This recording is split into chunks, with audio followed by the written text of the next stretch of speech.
Well, good evening, everyone. Welcome to this meeting of the Planning Committee. I'm Councillor James Husband, Chairman of the Committee. To my right here are my fellow councillors, and it will be the five of us who are making the decision on the application in front of us this evening. To my left, we're joined by council officers who will be presenting the report and offering us advice. And they're led this evening by the Director of Planning and Place, Amanda Reid, lady sitting to my immediate left. Can I start by asking, are there any apologies for absence? Yes, Chairman, we had apologies from Councillor O'Connor and his substitute, Councillor Janet Evans, has taken his place. That's very good. Thank you. Are there any declarations of interest? No, there are not. Well, in that case, I think we can move very smartly on to the application in front of us this evening, which is for development at 9 Silchester Road. And the head of the Strategic Development team, Martin Lomas, is going to present that report. So Martin, please, when you're ready. Thank you, Chairman. Firstly, I'd just like to draw members' attention to the addendum report, which I'm sure you've seen, which has provided some corrections on drawing numbers and the heads of terms for the unilateral undertaking that was set out in 7.1 of the report.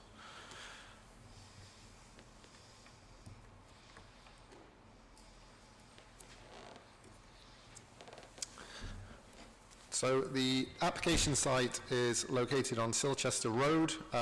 It is bounded by a railway viaduct to the east and Silchester Road itself to the north, and ACAVA Studios to the south, and two-storey residential properties beginning with 13 Silchester Road, so number 21A to the west.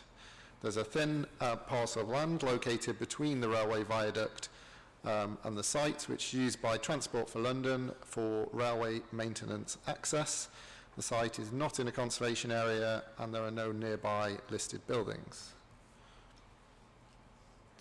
This is an image taken from Google Street View. This image is looking down the street to the west. You can see the application site on the left-hand side behind the wall and green fence. Sorry, Chairman, found my cursor. This is the application site behind here. This is number 13 Silchester Road here, a two-storey house.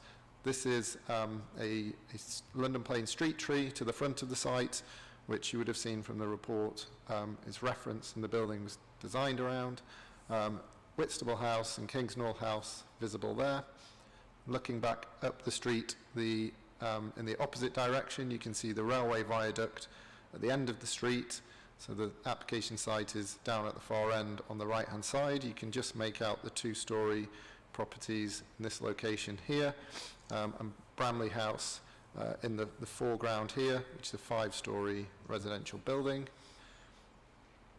So the proposed development is for a 6-storey building plus a single basement level comprising 11 residential units, all for social rent. The development would provide 6 one-bedroom apartments, one of which would be wheelchair accessible on the ground floor, and 5 two-bedroom apartments. The basement level would comprise only plant and accessible for maintenance only. There is a landscape private garden to the rear of the site. I'll show you that in drawings to come. Just a couple of slides now with the layouts of the building. So the ground floor is actually the image at the bottom right here. As you can see, the TfL maintenance access routes in this location here. The building has been designed so the plant, cycle stores and refuse are all on this side of the building. This unit here in a light pink is the accessible wheelchair unit on the ground floor, and then you see the first and second floors above that 2 residential units per floor. And again, the same going up the building through the floors. These 2 elevations show the proposed building in sectional through the street, showing some of the context of the surrounding building. So the elevation you see at the top, this is the proposed building here in this location. This is the railway viaduct. As you will see from the image here, that section is taken looking south from Silchester Road. So this is the front of the building here. You see the 2-storey houses here, and Kensington Aldridge Academy here, and the railway viaduct here, to give you context. The image at the bottom, again, you see the railway viaduct in the foreground. This is a section taken through, so the railway viaduct is here, the site is in this location here. So this is a section taken just the other side of the railway viaduct, looking back west. So you can see the application site in this location here. See Whitstable House in the kind of background there, and you can also see Bramley House in this location here, again further in the distance. So this is a CGI image from Silchester Road showing the front of the development. You can see the adjacent 13 Silchester Road in this location here, the railway viaduct here, and Kensington Aldridge Academy just in the background there. Here's another CGI image, again taken from across the way, so this is the front of the building. You can just see here the winter gardens that are proposed for the flats in that location there. And this is a view from Bramley Road at its junction with Silchester Road. You can see the proposed development in this view here.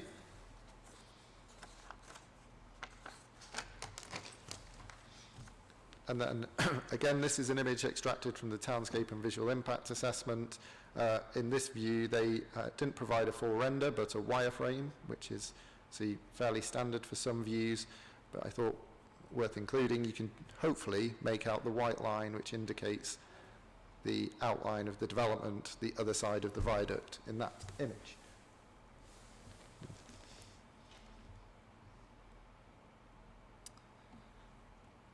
And then this is a view looking from the open space off Kingsdown Close. You can see the development there in the distance, the railway viaduct in this position here. And then this is a plan that shows the landscaping of the site. There's 2 points I want to pick up on here. I reference the garden to the rear, the private garden for the residents that will be a landscaped area here at the rear of the development, and the street tree which I referenced at the start. You can see the position and setback of the building in this location that has been designed to ensure that there's no impact on any roots of this street tree, therefore maintaining its health post-development. So just to summarise the conclusions set out in the report and the officer recommendation, the development is high quality, sustainable, accessible and inclusive design. It responds appropriately to the local context and character of Silchester Road and the wider area. It optimises the potential of the site to deliver much needed social housing, and overall would result in enhancement to the street and townscape.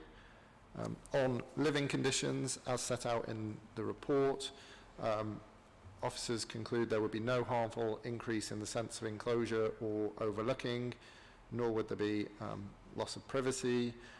The development would not compromise reasonable enjoyment of buildings, gardens and other spaces, and the design and layout of the building itself has accounted for its location adjacent to the railway, and minimises potential disturbance to future occupants. A daylight and sunlight assessment has been provided and demonstrates that the development actually passes BRE guidelines for daylight and sunlight and is fully compliant with those guidelines. And finally, the other matters set out in the report. There'll be no additional pressure on the transport network. The unilateral undertaking would secure the development as permit-free. There is sufficient cycle parking space, and the refuse and recycling storage is sufficient, has been appropriately considered. The retention and protection of the London plane tree fronting Silchester Road is ensured, and the proposal has demonstrated to be acceptable with regards to climate change, sustainability and other environmental matters, subject to the recommended conditions. And in conclusion, this proposal would deliver much needed and high quality social housing. It's an appropriate unit mix for the area. It would optimise a vacant and underutilised, sustainably located site for residential use, and there are no identified conflicts with the policies in the development plan. Thank you, Chairman. Good. Well, thank you very much indeed. Now, we've got Mr. Thompson, you've registered to speak. So, please, you're a nearby resident. So we have your representation, which obviously is available to us. But whenever you're ready, please go ahead. And I think we said up to 5 minutes for you to speak. So please, when you're ready. Yeah, if I may, before I start, could I object to the fact that there are a number of slides in that presentation that we in Silchester have never seen? Specifically, I'd refer you to the street elevations, the ones that for the first time show quite how big that building will be, towering over the two-storey houses, and also the street views, because I'm quite sure if those had been available as part of the consultation, people would have had something to say about it. Anyway, you'll excuse me, I prepared something because I only have 5 minutes. My name is Piers Thompson. I'm a committee member of Silchester RA and live on Silchester Road. You'll have to excuse the croaky voice. I did test myself before I came. That's also the reason why we don't have a charabanc full of residents filling the gallery. I've been asked to come and talk on behalf of Silchester RA and also the residents of Silchester Road specifically. Firstly, Silchester RA fully supports the construction of new homes for social rent on this site. Indeed, we recommended it in the first place. We were not, however, expecting to be presented with a huge building right opposite Grenfell. In 2017, the council passed a motion right here granting the residents full participation in all the decisions that affect our homes and community. Also, the Council Code of Conduct and the 12 Principles of Governance require that you two treat everyone with respect. Surely, in that case, additions to the estate must be proportional and welcomed by residents. Firstly, we believe the consultation process has been flawed. It was heavily directed and a report unrepresentative of the responses. Even by the skewed standards of the survey, far more people objected than supported the proposal. In truth, RBKC has not taken the views of residents into account, and our objections to the inadequate consultation have not been addressed in the officer's report. Residents don't believe the consultation was realistic. The initial proposal was for an utterly unsuitable 9-storey building, which enabled the applicant to claim that it's listened to residents and acted on their views by settling on the 6 storeys they obviously wanted in the first place. The applicant has taken no account of the overwhelming majority of respondents who said the height of the proposed development should be no greater than a maximum of 5 storeys. I'd remind the committee the options offered in the consultation document only included heights of 5 storeys or more. Nevertheless, multiple respondents suggested buildings of less than 5 storeys. The row of Silchester Road houses is 2 storeys, Kingsnorth House is 4, the school is 4, Bramley House 5. We believe 6 to be disproportionate and must be reduced. Our suggestion remains 3 or 4 stories. A cursory glance indicates a 6-storey building on this tiny infill site amounts to overdevelopment and indeed massing. 11 dwellings in 500 square metres equates to a density of 220 people per hectare. Nottingdale already has a density of 157 per hectare in a borough where the average is 130. The services are overrun, and indeed on Saturday you're starting the process to build another 30 units on the other side of the road. We believe there are more appropriate ways to fulfil the Council's responsibilities to the Mayor's house building programme. We believe the plan to build 11 units for single double occupancy is unwise. Any proper analysis of complaints about social housing would identify the problems of providing so many one-bedroom homes in an overdeveloped tower block. Can the applicant guarantee these apartments will not become a dumping ground for people with mental health issues without proper support, as happens at the moment? This will lead inexorably to an escalation in complaints about antisocial behaviour, which the Council has pledged to reduce. The terrace at the moment is occupied by families, most of whom are caring for vulnerable children. When we suggested this site for infill, we were mindful of the need amongst local residents for family accommodation. Indeed, the Council's interim local housing needs assessment, July 21, identifies the requirement for 40% of affordable homes to be 3 bedrooms or more. A site next to a row of family houses would appear to us be the perfect spot to build maisonettes to accommodate them.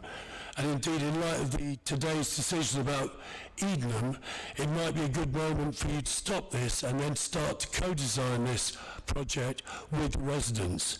It may not knock as many dwellings off your target figure, but is more likely to enhance the lives of residents old and new. Finally, we're hurt that RBKC is pushing through plans to throw up new dwellings on Silchester whilst endlessly delaying the crucial capital works to the existing buildings. There are lumps of concrete falling off Dixon House, but the tender for works promised in 2017 has yet to go out. Existing residents are living in fear and substandard homes. This proposal for 6 stories is disproportionate. It seems to be based on a build them high and cram them in mentality towards social housing tenants. This is an insult to those on the allocations register waiting to be rehoused, and also to existing residents whose neighbourhoods will be overdeveloped, exacerbating existing problems of which we are already well aware. It's unacceptable to sacrifice local residents' mental health and well-being to cram them in and reduce the number of residents on the housing allocations register. Thank you. Okay, thank you very much indeed. Thank you. Now, I think the applicant's represented by Maddie Lane. So now, when you're ready, you have a similar amount of time, which is actually a bit over 6 minutes, in fact. So please, you go ahead when you're ready. Thank you, Chair. Good evening. My name is Maddie Lane. I work for Lichfields, and we are the planning consultant for the applicant, the Royal Borough of Kensington and Chelsea's new homes delivery team. The Silchester planning application is part of the Council's new homes delivery programme, which is seeking to provide much needed new homes in the borough using council-owned land. The scheme before you this evening has evolved through the design process as a result of engagement with the local community and officers at the council. This involved formal pre-application meetings with council officers and 3 rounds of community engagement, with a mix of virtual and face-to-face meetings. Meetings have also taken place with councillors, the neighbouring Akava Studios and TfL, in addition to discussions with officers at the council regarding trees, air quality, energy and sustainability, transport, fire safety and secured by design. The council's quality review panel also reviewed the scheme and are supportive of the development. The design of the scheme changed in order to respond to feedback received during the pre-app process. The main changes include the height of the building being reduced from 9 to 6 stories. The footprint and massing of the building being amended to reduce impacts on daylight, sunlight and overlooking. The orientation being amended to ensure good privacy distances. The ground floor wheelchair unit being designed to have a private entrance and garden with level access, and the bike and refuse stores being moved away from neighbouring properties to preserve their amenity. The Silchester scheme would provide 11 much-needed social rented homes on an undeveloped brownfield site. The homes will be 1 bed and 2 bed, including 1 wheelchair home. All homes will be dual aspect. All will have private amenity spaces and also access to a shared south-facing garden for residents to enjoy. The scheme responds well to the building heights in the area. The Quality Review Panel and the Council's Design Officer advised that a building of at least 9 stories could be accommodated on the site. The applicant made the decision to reduce the height of the building to 6 stories to directly respond to feedback raised by the local community. Daylight and sunlight testing was carried out to inform the design process. The results outlined in the submitted daylight and sunlight reports indicate that all residential buildings that surround the proposed development, plus their amenity and garden spaces, would experience no impact or negligible impact on their daylight and sunlight levels.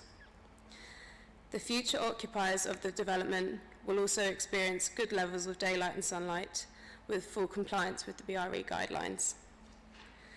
The proposed communal south-facing garden will also receive good levels of sunlight throughout the year. The London plane tree to the north of the proposed building will be retained. Discussions have taken place between the Council's tree officer and the applicant's arboricultural consultant to minimise any impacts to the tree. The Council's tree officer did not object to the proposal, and further detail relating to tree protection is secured via condition. The apartments will be permit-free so that no additional traffic movements will be created. The homes will meet London and RBKC energy and sustainability requirements. The scheme has received no objections from statutory consultees and accords with planning policy. Responses to the local objection letters have been set out within Section 8 of the committee report. Overall, I believe the proposal will deliver significant planning benefits, including the provision of new social rented homes, and also general streetscape and public realm improvements to the site and the immediate vicinity, and making use of an underutilised land for much needed social rented housing. We hope members will support the officer's recommendation to approve the application. Thank you. Okay, thank you very much. So, colleagues, our turn to ask questions. Maxwell, do you want to go first, and then Emma, and then Tom? Thanks, Chair. My question is for the applicant, particularly about the consultation you held. The objectives have mentioned that maybe, I think 5 stories were mentioned in that consultation. Can you just go a bit more into detail about you said there were 3 rounds of consultation. How many people took part, what were the backgrounds, and what was the rationale of having 6 stories as opposed to 5, which the objectives have mentioned? So, yes, there were 3 rounds of consultation, and the first 2 rounds were virtual rounds due to COVID restrictions. All of the information about the consultation which took place is set out in the Statement of Community Involvement. In terms of the options considered, there were options ranging from 5 to 11 stories at the beginning of the process. And as the design developed at the 3rd round of consultation, we showed a 6-story scheme, which was the scheme that we believed struck the right balance between delivering social rented homes and also the council's need to optimise development, but also considering the views of the local residents. So, in actual fact, the information that we had from the quality review panel and the design officer, they were trying to, I guess, encourage us to increase the height to 9 to 11 stories. But in actual fact, the applicant decided that we shouldn't really just be basing this on those opinions. We need to strike the right balance between what the local residents' opinions are as well. Thank you for that. And then just to follow up to the objectives themselves, from that consultation process, do you think that the application was improved from the initial, what was originally proposed? And if you could, what would you amend in this application, if you were sitting on this panel? Yes, there were 3 rounds of consultation. At no point was a building that was less than 5 stories offered to us, though there were a number of people who suggested, even though it wasn't an option, that the height should be lower than that. Our belief really is that there's a terrace of family homes 2 stories high, running up to 5 on one side in Bramley House, to 4 on the school on the other side, and 4 opposite on Kingsnorth. So we had always expected something that extended a terrace, and maybe going up to the same height as the school, 3 or 4 family homes in 3 or 4 stories. So we were frankly flabbergasted when the first option was 9 stories, because if you would come to Silchester Road, that is a tiny little piece of land next to, I mean, one of the slides showed it. It will be completely overbearing on the occupants of number 13 Silchester, right next door to them. So we would urge the committee actually we totally agree that we need social homes here, but we would urge the committee to send the applicant back to rethink and possibly come up with a proposal that fits in rather better with the existing heights of the buildings, and also accommodated the 40% need for 3+ bedroom homes on the housing list.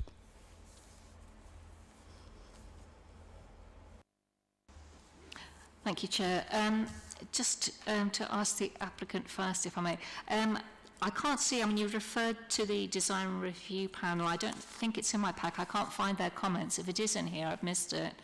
But I had some questions for the architects, and they're not here. Can you answer questions on design? I'll try my best. Okay, because I am confused about the design, because it doesn't seem to, you know, I know architects always say that we looked at the neighbourhood and we've got something which fits in. It doesn't actually fit in with anything, just that design-wise, it doesn't actually either sort of respect or reflect or anything, any of the buildings there at all. It is its own type, and I do find that quite strange, just in the design terms. And there's a new build, Colvin House, which is new, and there's Kingsnorth and all the others, and it's kind of out of proportion, really, with all of those. And if we're trying to improve streets like that, which is a mix of different sizes of homes and different types of homes, I'm confused as to why it doesn't kind of try to blend that rather than be yet another different typology. So I don't know if you can answer that. As I say, I haven't seen what the design review panel said about this building. Do we know? Because design-wise, I think it's a bit rubbish, frankly. Sorry, but I do. It's PRP, I know. So can you answer any of that for me or not? Yeah, so the QRP discussions, that was prior to the application being submitted, so that wouldn't have been made public, available for the public. But in terms of the way that the design has progressed, I think it's important to note that, of course, there's the 2-storey buildings adjacent to the site itself. There's also the railway viaduct, but immediately opposite to that is Whitstable House, which is 21 stories in height as well. So there is quite a mix of heights in the area, so that's just to touch on the heights. And in terms of the design and the layout of the building, so the windows that are on the western elevation of the proposed building, They are just obscured glaze windows which will be serving the bathrooms of the proposed scheme. So there will not be any windows that immediately overlook the residents to the west. And the building has also been oriented so that it sort of faces more towards the southeast.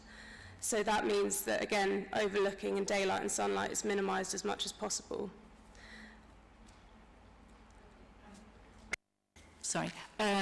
Whitstable, of course, in the way these buildings should be built, has a large space around it, and tall buildings are supposed to have larger space around them. So, and this doesn't, so it's not really the same. It's not really comparable. But anyway, I'll have to let that go. I just think the design is incredibly disappointing in a street that could do with a bit of a lift, actually. But anyway, if I may, Chair, I've got some questions for the objectors.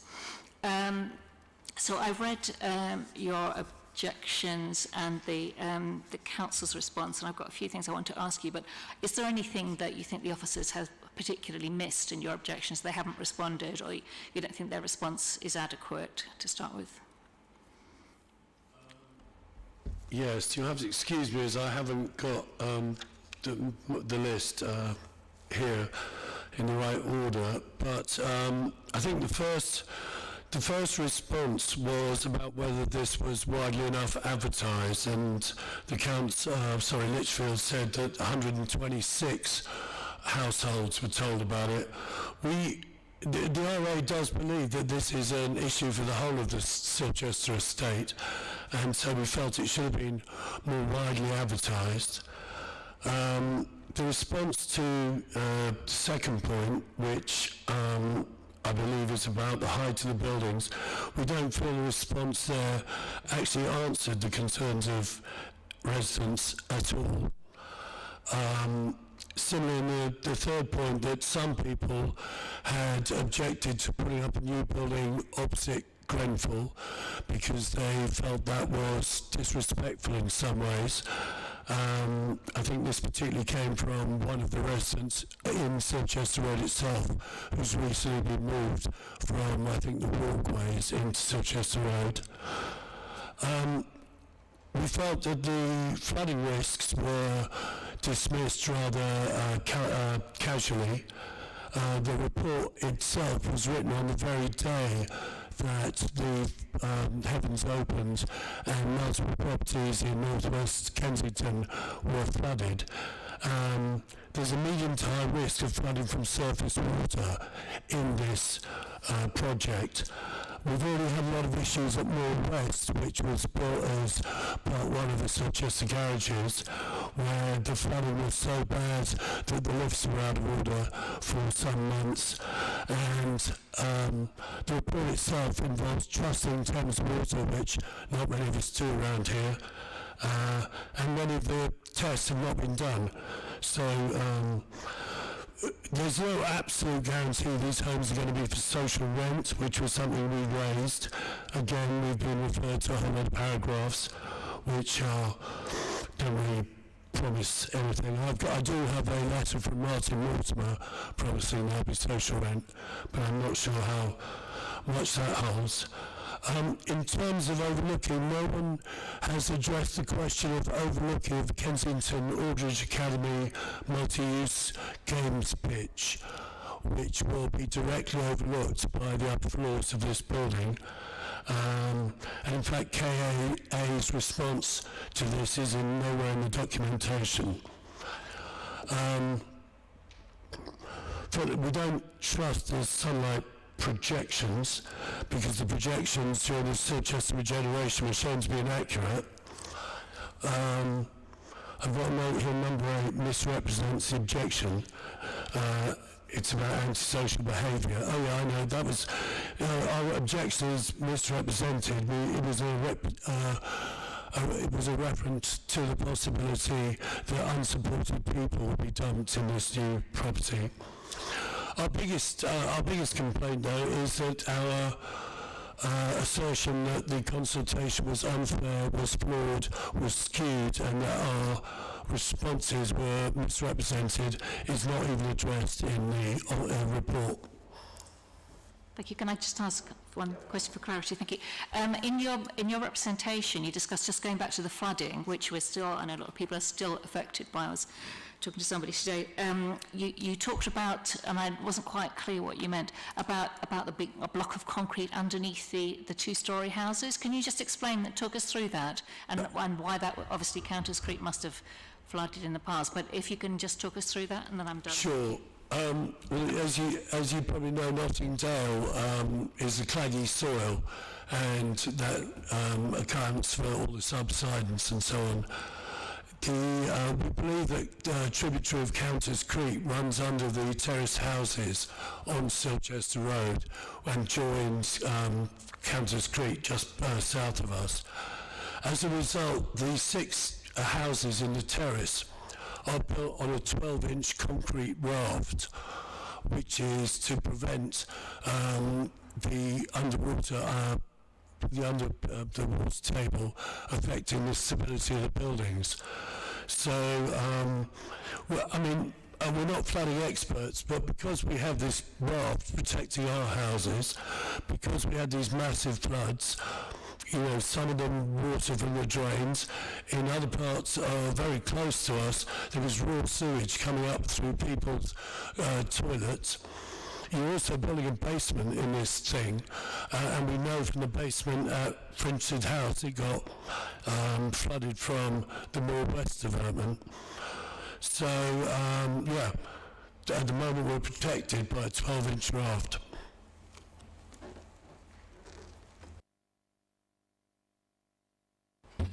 Thanks, Chair. I've got a question for the objectors and then also some questions for the applicants.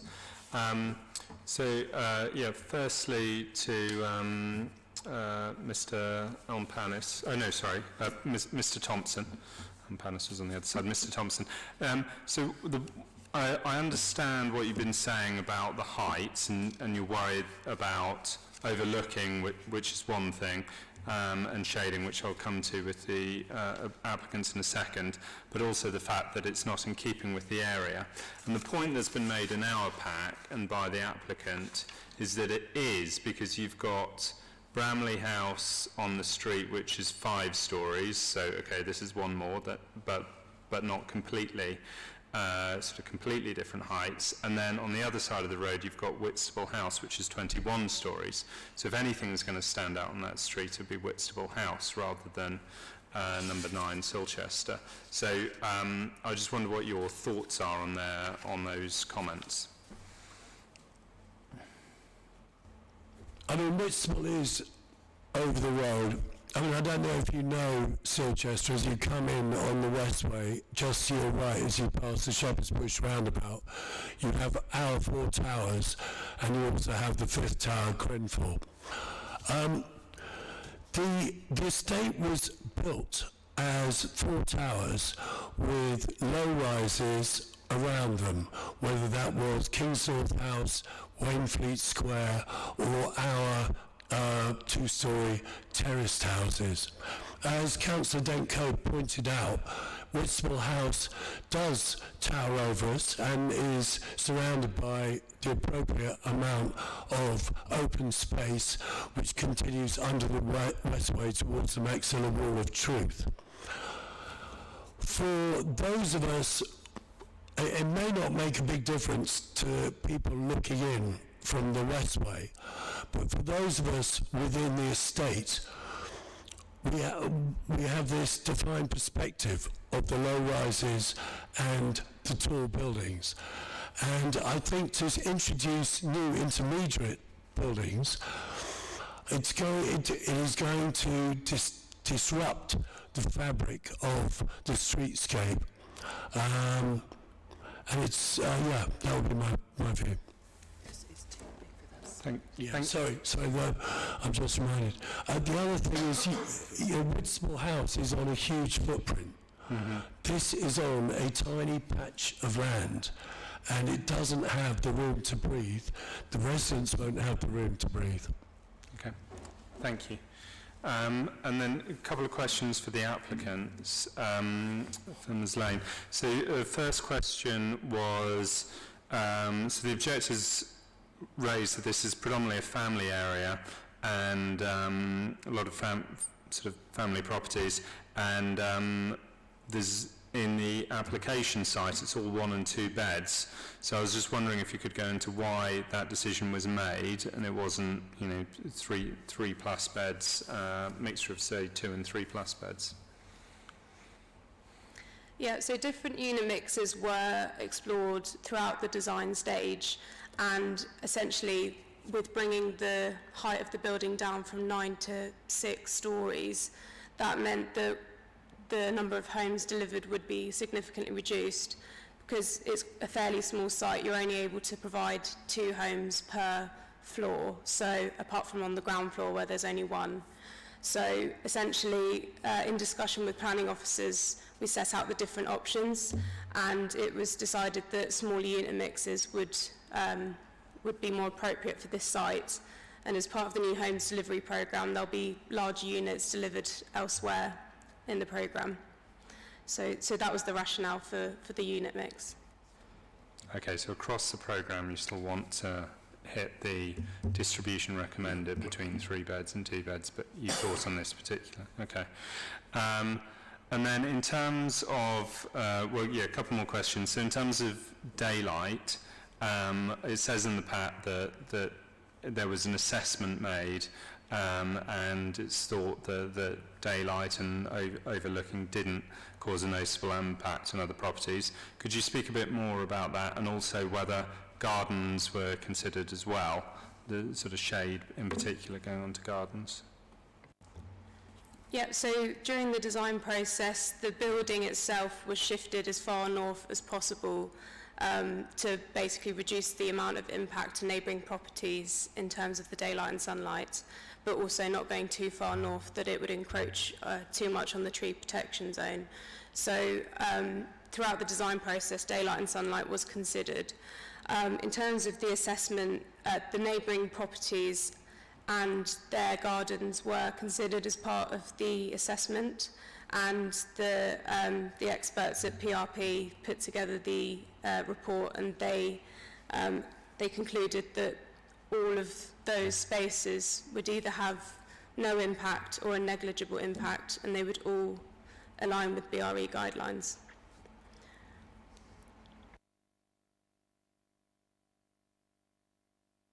Final question I wanted to ask is about air filtration, in terms of the people living in, because in the pack it talks about the impact on air quality for people on the street, which is obviously very important, but what's been done to ensure good air quality inside the building, sort of especially as a raised level near the railway and close to the Westway? Is there sort of air filtration systems proposed? So obviously the whole borough is in an air quality management area, as I'm sure you're aware, so all applications require an air quality assessment to be submitted, which was undertaken for this application as well. And within that assessment, there was an assessment of a worst case scenario and also an improvement scenario. But in both of those scenarios, it passed the policy requirements at all levels. And in terms of air within the development itself, there was a joint-up approach between noise, air quality, and overheating in the pre-application sort of design process. Obviously, being close to the railway viaduct, it was obvious that, you know, during the summer months, residents wouldn't be able to open windows like a lot of residents would be able to, because it would just be too hot, and like you're saying, the air quality won't be as good. So mechanical cooling has been incorporated into the design to allow for reduced noise, and also it will reduce the need for residents to open their windows at night, and that will improve the air quality as well. Includes filtration as part of that system, presumably? I believe so, yes. Okay. And then, sorry, I will hand over just one last thing. Going back to the BRE guidelines you're talking about sunlight and daylight. So, I mean, it's helpful to know that they all met BRE guidelines, but sometimes it's a bit intangible to people. It's quite technical. Could you just tell us, if you have the information available, the sort of worst affected areas, what sort of decrease in sunlight and daylight they'd be seeing? And, I'm just trying to find it myself, but I think essentially having spoken to the experts at PRP, they found that there won't be any sort of tangible differences because of the way that the development is located, and obviously it's located as north as possible within the site. A negligible impact is barely a noticeable impact at all, and that is the worst impact that there will be as a result of the development for neighbouring properties. okay, nothing above negligible. No, Yeah. that's the absolute worst impact that there will be. And in fact, with BRE guidelines, they are obviously just guidelines and they're not requirements. And in urban areas like this, there is often some scope for those BRE guidelines to not be met, and there be some flexibility with those guidelines. But in this instance, it's all compliant, so that's not an issue here.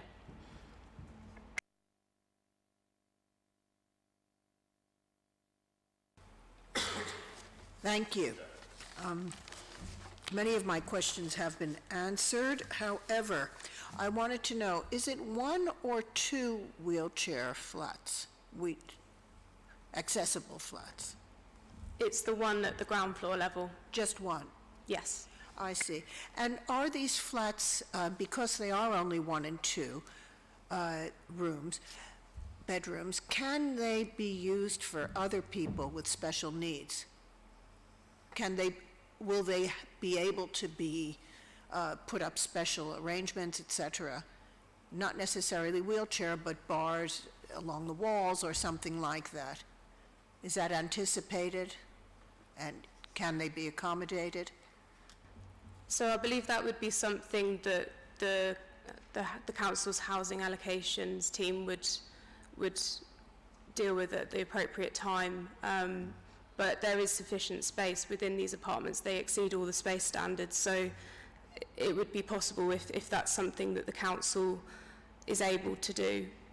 But that's sort of beyond the realms of my understanding.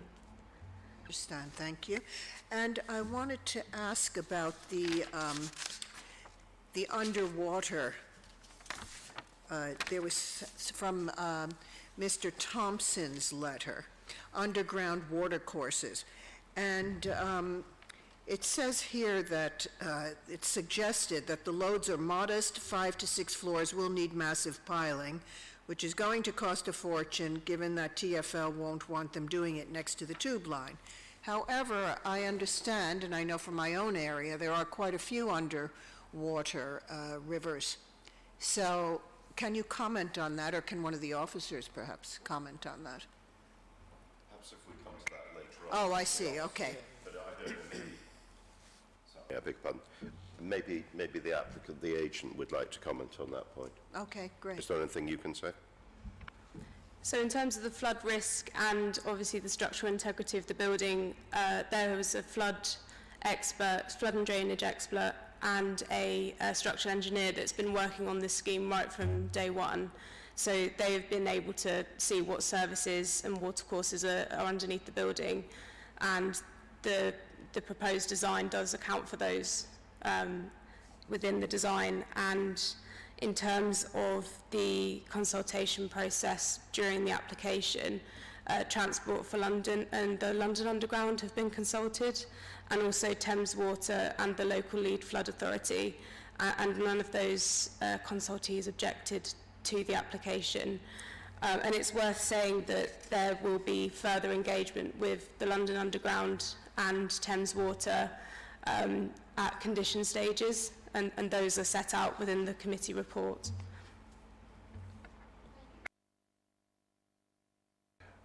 I've just got a couple of points. Excuse me. I'm not sure if agent is actually going to be able to help with this, but I want to pose the question because I think it's something that's been raised also by Councillor Blakeman in her representations. On the one hand, I think there's a clear desire that these properties should be for social rent, okay? But equally, entirely reasonably, people have said they don't want to have new residents coming into a road that, you know, perhaps people who are sort of unwell and unfortunately cause problems in the local area. Now, is there anything that you can say on behalf of the applicant to address these kind of issues? Is there anything that you can offer about this? So the new residents of these homes, they'll just be allocated with the council's housing register list, and from my understanding there's 2,000 people waiting to be homed in the borough. I wouldn't be able to comment any further on the types of people that will be living there. All I know is that there's just a pressing need for these homes. Maybe this is a point that colleagues we have to take up with officers, because I think this would relate to the unilateral undertaking where the Section 106 agreement type of matters would be addressed. Okay, all right, thank you, I understand that. Very good. Any further questions, anyone? No? Okay, well, thank you very much indeed. So, we now move on to committee members have the opportunity to ask officers if there are any points that they want to clarify or to discuss. Who would like to go first? Maxwell, and then... Oh, it was just a technical point, because the applicant mentioned that no statutory consultees objected to this. Who are statutory consultees? The statutory consultees are listed in Section 8. So there is a table below the objections, the statutory consultees in relation to this application. So just for my clarity, if in general with planning applications, a statutory consultee expresses concern or objects, what happens? Well, quite a general question. I mean, ultimately it depends on what the objection is. I mean, it's clearly a material consideration and would have to be accounted for in the decision that's made. Depending on what the objection is, it may be fundamental and lead to an application being refused. But if it's a minor point or something that can be addressed by a condition, then clearly it can be addressed in that way. Okay, that's fine. Thank you. Thank you. I just want to say, Chair, I'm a bit disappointed that the architects aren't here, because there were quite a few questions that the architects could have responded to, and they're not here. And I think that's, I don't know what has happened. It's disrespectful, if nothing else. They just think this is just a little tiny building and nobody cares about it. I just think they should be here. And we haven't seen the design review panel comments, unless I've missed it in the pack. So there's a lot of questions I have about the design, which I think is poorly resolved, actually. But so I've got a few comments, maybe one of the or two of the officers can respond to. So the experts at PRP apparently took into account the concerns about flooding, and then we had the second flood, from what I hear from the objectors. So that is one issue, but also the idea of having a building which is pretty much enclosed in a vacuum, and because of the noise and all the rest of it, it's going to be hermetically sealed. If I've misunderstood that, then correct me. It just seems very anti-environment, and I'm a bit concerned that this isn't the first building that we're doing this. The Acklam Road one is is exactly the same. We're putting our people from our waiting list into these little grot spots, as Councillor Blakeman put in her comment, and because of the air quality, noise, etc., they're going to be hermetically sealed in there. And I think it's, in a climate emergency, I don't think it's been thought through or well resolved. So there's that side of it, environmental side, and I'm still concerned.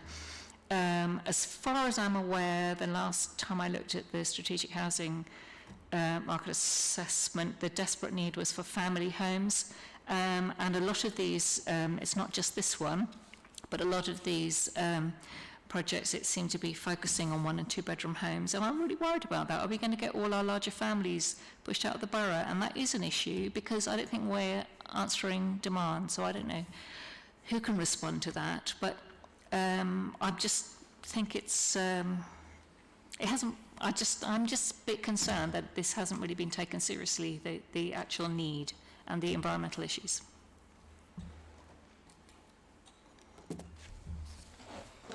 Okay, so I'll just start on the need point. So you will see in paragraph, let me find it, 6.9 of the report. It addresses the particular unit mix that's coming forward in this application. So there's a recognition that there is a need for family size housing. Absolutely. The recent interim local housing needs assessment identified a need of 40% 3-bed or more homes and 60% 1 or 2 bed. It's officers' view that actually, although this scheme doesn't provide any family size units, it is addressing an identified need in the borough, and actually the largest need in the borough, which is identified as being for smaller units. And given the constraints of the site and the layout in this building is actually the way the units have been provided, we consider that, that the unit mix is acceptable in this case. And then on the environmental matters, the scheme itself has obviously been designed to account for its location and address matters of air quality and noise impact from the railway, and has been assessed by the relevant environmental health officers in that regard. And actually the development itself is considered suitable in this location and appropriately designed for the location it is in.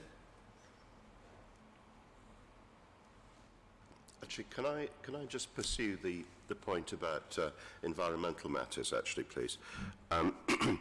We've got suggested condition 30, which is about flood risk and drainage. We've heard that on Silchester Road, some of the properties are in effect built on a slab, and they're the properties immediately next to the proposed development, if I understand, gentlemen, correctly. Can I just check with Mr. Lomas that are we satisfied that, knowing that there is that particular arrangement, and given what Councillor Dencode has just said, that condition 30 and the other construction conditions, that they do take account of this? It's a slightly unusual situation, a new property being proposed with a basement next to properties that are actually built on a slab. It's a slightly unusual arrangement. Is that something that has been looked at, and do you think it's covered by the proposed conditions? So the application was reviewed by our flooding and drainage expert in the council, who is actually heavily involved in the aftermath to the floods, and is very aware of them. And she obviously reviewed the submitted flood risk assessment and the application, and the assessment and recommended conditions flow from her expert advice. So ultimately, officers within the council have looked at the scheme in that regard and recommended it is acceptable with those conditions. Can I just pitch in, Chair? Sorry, thank you. We went through this Waddington Green, and their basements, their brand new basements, have flooded 3 times now, to a height of about a foot, as far as I understand. So people have renewed their basements, and these are brand new buildings that have been through this exact process, which is why I'm really concerned about it. And it's lovely that they're doing SADs, but that SUDS is only going to be effective if everybody does it, you know, and we should all incorporate SUDS, but it's not actually a cure, it's a very slow but sure. But I'm just really concerned about this flooding issue. So there are brand new buildings at Winnington Green which have now flooded 2, if not 3 times.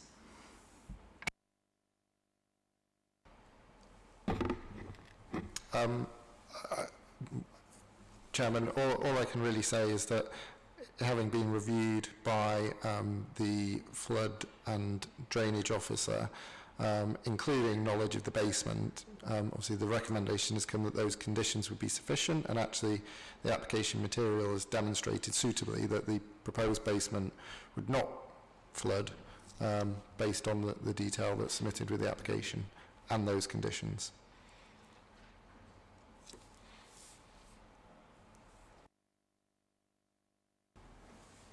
Sort of 2 quick questions. So the first one is, so we know that the building is a storey higher than Bramley House, which is on the far side of the 2-storey terrace of houses in between them.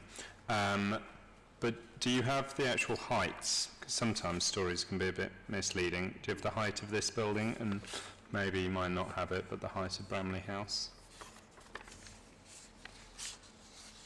So I probably should have asked the applicant.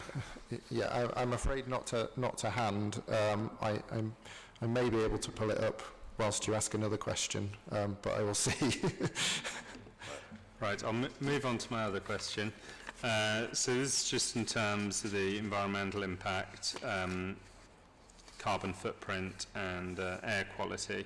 Just wonder, maybe this strays a little bit beyond what we can consider on the planning committee, but do we know if the boilers are supposed to be electric boilers or gas boilers? Because obviously we're trying to phase out gas boilers.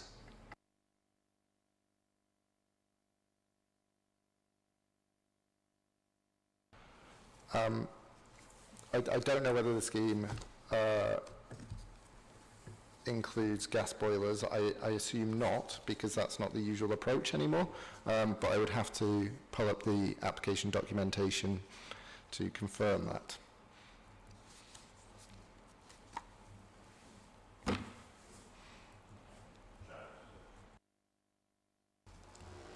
To carry on from my former question to the applicant, so it says here 5 or 6 stories will need massive piling, which is going to cost a fortune given that. Well, is it going to need more than the 12-inch concrete raft? What are you talking about in terms of support? What kind of a piling will it need? So we don't have information on the specific construction as part of this application, which is unusual. Obviously, through the building regulations, the specific construction structure will be dealt with, but this application doesn't include information in terms of the specific foundation methods. But it will need a substantial pile, or what? What is your expert's opinion? I wouldn't like to answer that because I could end up misleading the committee, frankly. Perhaps I can ask, just while Mr. Lomas tries to make reference to building heights, perhaps I can ask Amanda and Ross a question relating to the housing aspect of this. Am I correct in thinking that within the undertaking we can demand that these homes are social rent in perpetuity, which I think is a sentence in the report, but the next step, which I absolutely understand many people would be interested in, of saying precisely within the social housing list who ends up occupying them, that's really something that's beyond us as part of the planning system. Is that correct? Is that the right way of looking at this? I don't know, Amanda or Ross. Thank you, Chairman. In terms of the planning application that's before this committee, we're seeking the applicant is seeking consent for the erection of the structure, which comprises the provision of housing to include one wheelchair accessible home. The applicant is the council, and the applicant has sought permission to provide those homes on a basis of the mix that you see before you.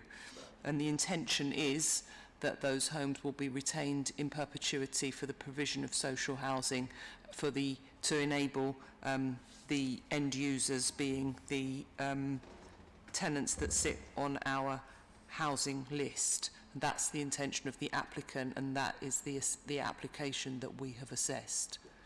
And that, and what you've just said, that is part of the undertaking, which in turn is obviously part of the planning application. And if we were to approve it, then it all forms together part of the applicant. Can I thank you for that? Yes, Chairman. Yes. The other thing I wanted to add is that we've got I'm looking at 7.1, which is the heads of terms. We have a £42,000 contribution for public art. Now, I'm just posing the question: would we be able to suggest that perhaps there might be a better use of that sum of money, which might well be something that was discussed with residents in the immediate area, rather than simply having it allocated to public art? I mean, is that something that we could consider, or is that not really something open to us? Thank you, Chairman. The suggested conditions and obligations set out within the suggested unilateral undertaking all turn on the tests having been applied by officers in terms of where we may apply conditions and where we may apply unilateral undertakings and obligations. In terms specifically on the item that you've referred to on the contribution towards public art, that turns on officers' consideration of the supplementary planning guidance note that is listed at 5.4 and 5.2 of the planning officer's report, entitled Planning Contributions, and that supplementary planning guidance note contains within it guidance that requires us to take into account obligations towards the provision of public art within the borough, and sets out the formula that's to be applied in that regard. So that obligation has been built based on that supplementary planning guidance. All right, well, okay, thank you for that. Ms. Lomas, have you managed to check plans, or are you able to answer Councillor Bennett's question about building heights at all? Can you assist us?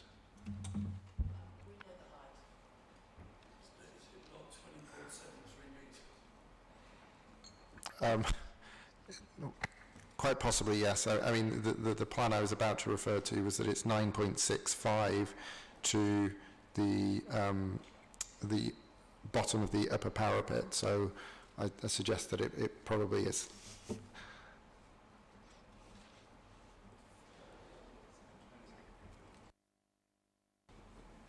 So what was the number? 20 point, just over 20 metres.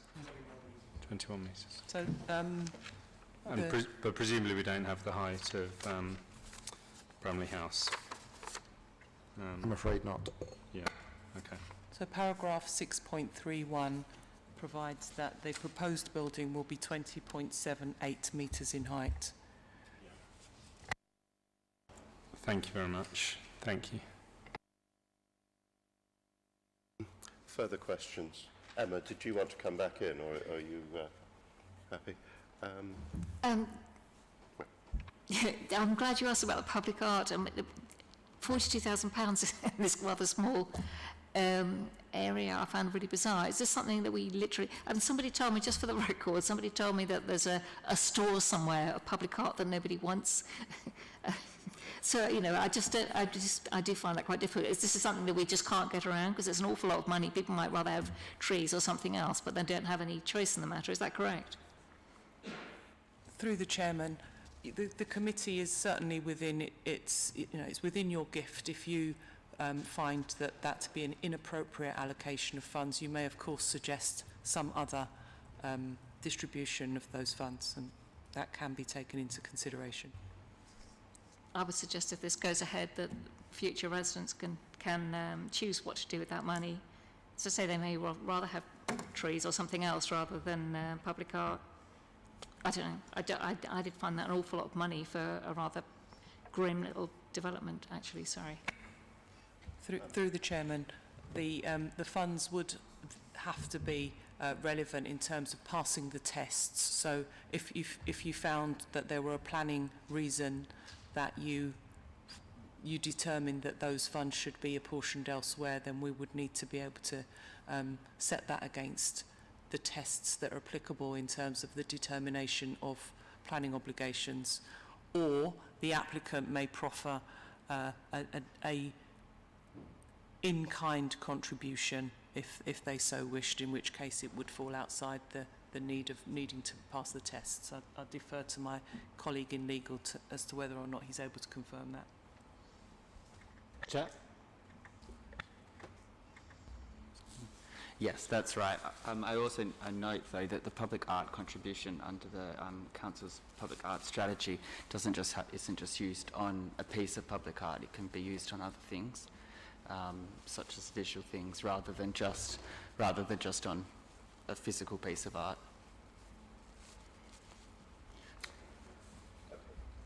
All right. Thank you very much for that. Maxwell.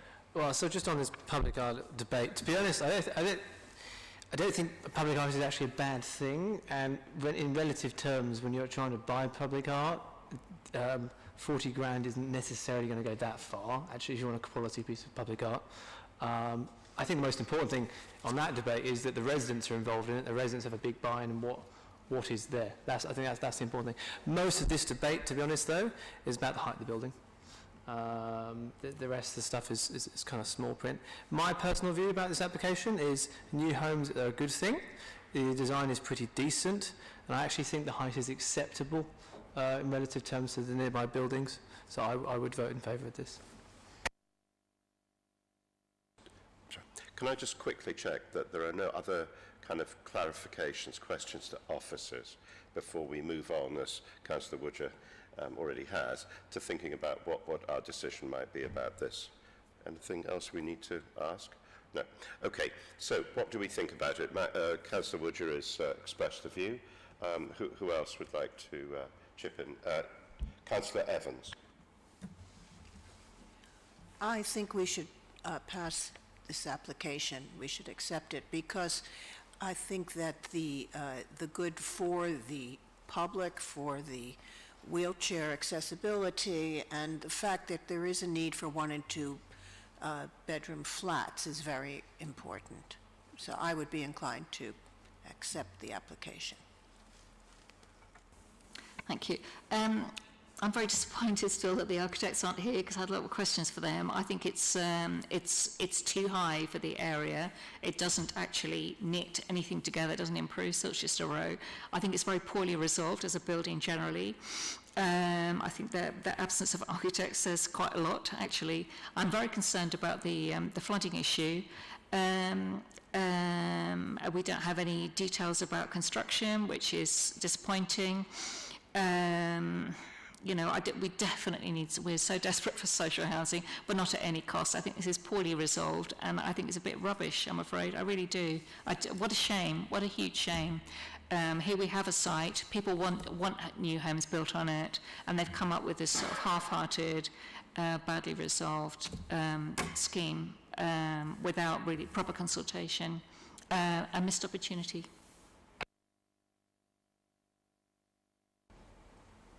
Yeah, I think there are a few points here. I think firstly on the flooding issue, it is obviously a very serious issue. but at a certain point, I think we have to accept that on the committee we're not experts, and we have to trust the expert opinion given by the flooding officers,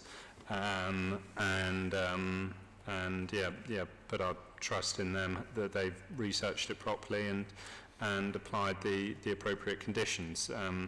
I'd feel uncomfortable reworking their conditions, not having the expertise they do. So although it is a very valid concern, I do think we need to trust them on that. I agree on the design with Councillor Duncoda. It would have been good to have the architects here to discuss it in more detail. Obviously that wasn't the case. I think in terms of the size and the height and the massing, the residents made a very good point that the area you've got the high rises with the very low rises, and that is a characteristic of the area. On the other hand, on the street you do have the 5-storey building at the end, you've got the 4-storey buildings like the school, and then this is a 6-storey building. So it is perhaps better than, bigger than what you would want in an ideal scenario, but then we've got to weigh that up against the delivery of houses, which is incredibly important, and a lot of people on a waiting list, and so it is, it is a balance. It's not by no means an obvious decision, and I think, to my mind, on balance, it is probably just about acceptable.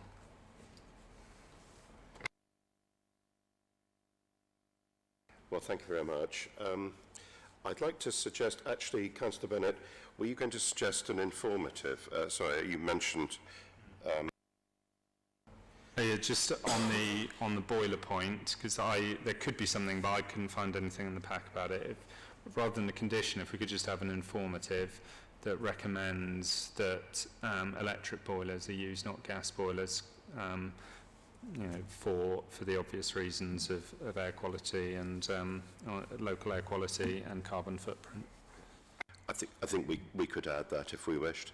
Yeah. I would also suggest, I take your point that we don't want to talk endlessly about public art, but I think, again, as an informative, I think, were we to approve this, I think that £42,000, there might be some further work to identify precisely how that might be used within the constraints, obviously, of what's permissible, and that as part of working that out, we would obviously consult local councillors and local people to work out what was the best way of using that sort of sum of money. I think as an informative, is that reasonable? Okay, all right. Well, in that case, I'd like to say to colleagues, so recommendation in front of us is to grant, obviously with the undertaking as set out in the report, with the conditions set out in the report, and the informatives, including the two that we've just discussed. So can I see those who are in favour of that recommendation, please? Those against? Okay, so that's granted by 4 votes to 1. Okay. Well, thank you very much indeed, everyone. Thank you very much. Thank you.